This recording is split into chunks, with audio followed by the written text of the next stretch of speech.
Okay, here's a look at the E-mini S&P for Monday, March the 15th, 2010. And we always like to use our market profile. So this is the market profile from the overnight session. And as you can see, there's two parts to it, the lettered market profile and the volume portion. So every profile has a lettered, it has a lettered version right here and a volume version. So that was overnight. And then this profile, here's what happened today, the lettered version, and here is the volume.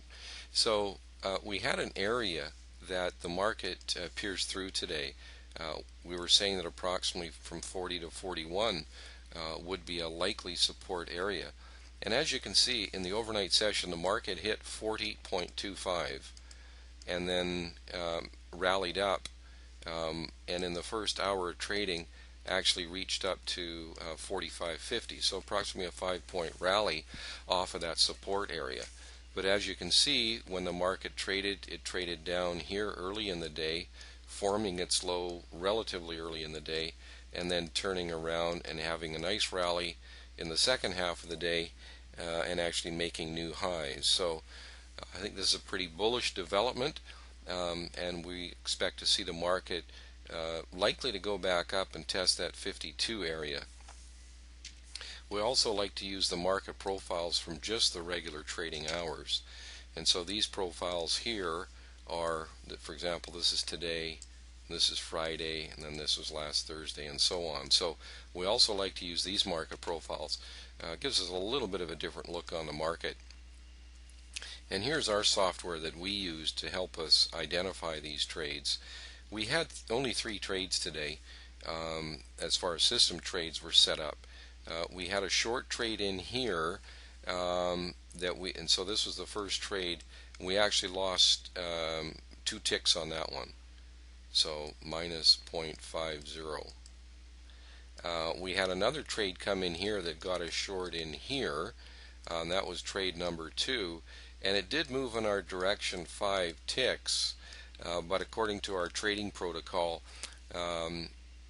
we only adjust the stop on the second half of our position once we have reached plus 6 ticks. So it did reach our first objective, did not reach our second, so worst case scenario was what turned out to be a break even on that trade.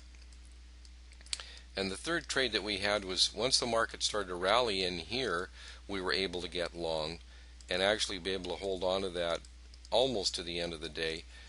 That particular trade, this is trade number 3, and it moved 4.5 points in our favor, so that was nice.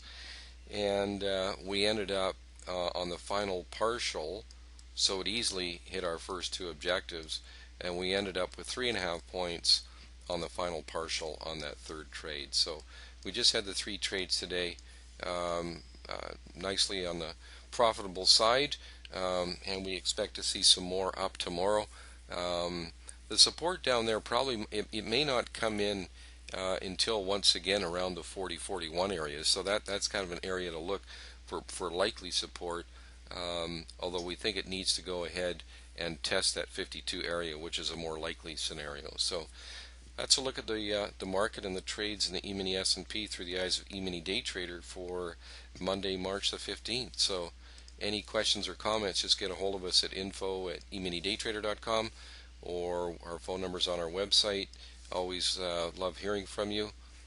Questions or comments are always welcome. So that'll be it for today, and we'll see you again tomorrow.